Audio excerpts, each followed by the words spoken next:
Bismillahirrahmanirrahim. Assalamualaikum warahmatullahi wabarakatuh. Alhamdulillahi rabbil alamin. Wassalatu wassalamu ala asyrafil anbiya'i wal mursalin. Allahumma salli wa sallim ala sayyidina Muhammad wa ala ali sayyidina Muhammad. Hadirin sahabat indeks rahimakumullah. Allah Subhanahu wa taala berfirman dalam Quran surah Luqman ayat 13.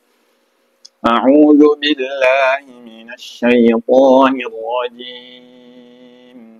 Bismillahirrahmanirrahim. Wa idz qala Luqmanu libnihi wa huwa ya'idhuhu ya bunayya la tusyrik billah. Innasyirka la dzulmun adzim. Shadaqallahul adzim. Dalam ayat tersebut Allah Subhanahu wa taala mengabadikan seorang yang statusnya hanya manusia biasa. Namun Allah Subhanahu wa taala bahkan memberikan keabadian namanya di Al-Qur'an. Bahkan lebih daripada itu, namanya dibuat sebagai satu surah dalam Al-Qur'an, yaitu pada Quran surah ke-31 bernama Quran surah Luqman. Hadirin sobat indeks rahimakumullah, mengapa kemudian Luqman begitu istimewa? Mengapa kemudian Luqman sampai-sampai diabadikan namanya oleh Allah Subhanahu wa taala? Bahkan jika kita melihat daripada 114 surah dalam Al-Qur'an, banyak nabi yang tidak disebutkan sebagai salah satu nama surah. Akan tetapi Luqman diabadikan oleh Allah Subhanahu wa taala dalam Al-Qur'an dengan rahasia Allah Subhanahu wa taala, yaitu ternyata Luqman memiliki perangai yang sangat baik kepada keluarganya. Luqman senantiasa mengingat daripada keluarganya dengan memberikan nasihat-nasihat khususnya terhadap anaknya. Hadirin sobat indeks rahimakumullah, ada kemudian satu peristiwa ataupun kejadian yang cukup populer di telinga kita, yaitu terkait dengan pembimbingan anak ataupun kasih sayang orang tua terhadap anaknya, yaitu dari ibunda salah satu imam Masjidil Haram, yaitu ibunda daripada Imam As-Sudais. Dikisahkan bahwa sewaktu kecil Imam As-Sudais selayaknya anak-anak yang ada di sekitar kita, ia tidak begitu istimewa. Bahkan suatu kejadian, ibunda Imam As-Sudais tengah mempersiapkan hidangan makanan untuk para tamunya. Bahkan kemudian ibunda daripada Imam As-Sudais menyiapkan makanan yang begitu banyak untuk menyambut daripada ataupun memuliakan daripada tamu-tamunya.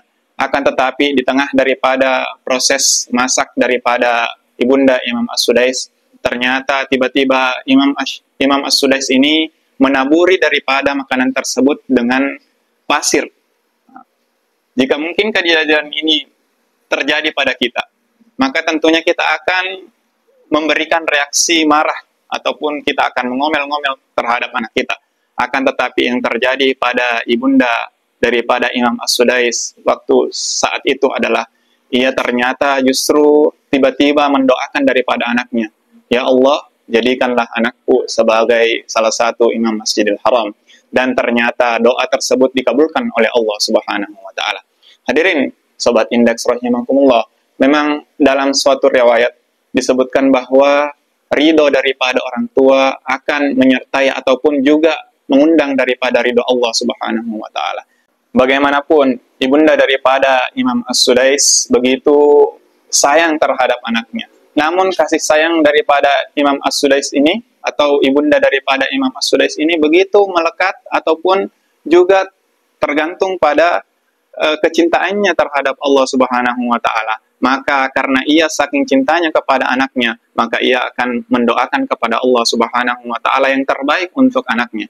Dia mendoakan anaknya untuk memiliki masa depan yang cerah, maka Allah Subhanahu wa taala akan kabulkan daripada permintaan-permintaan seorang ibu daripada ibunda Imam As-Sudais. Hadirin sobat indeks rahimakumullah, adapun pada hari ini mungkin kita banyak yang bahkan melontarkan kata-kata kasar terhadap anak-anak kita, padahal sejatinya mereka tidak dihukumi oleh Allah Subhanahu wa taala. Bahkan menurut Imam ataupun menurut Ustadz Adi Hidayat, bahwa seorang anak itu tidak dihisap oleh Allah Subhanahu wa taala. Belum dihitung daripada kesalahannya oleh Allah Subhanahu wa taala. Belum ada dosa-dosanya. Maka apakah pantas kita sebagai orang tua yang memiliki dosa yang begitu banyak, melimpah daripada dosa kita, untuk memarahi daripada anak-anak kita?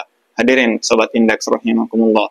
Semoga kita mampu untuk menerapkan daripada nasihat-nasihat yang diabadikan oleh Allah Subhanahu wa taala, yaitu nasihat daripada Luqmanul Hakim yang kemudian diabadikan sebagai salah satu surah dalam Al-Qur'an. Kita akan menjadi mulia jika kemudian kita mampu untuk mendampingi, mendidik, membimbing daripada anak-anak kita untuk masa depannya, khususnya menjadi anak yang soleh dan soleha. Amin, amin ya rabbal alamin. Wabillahi taufiq wal hidayah. Assalamualaikum warahmatullahi wabarakatuh.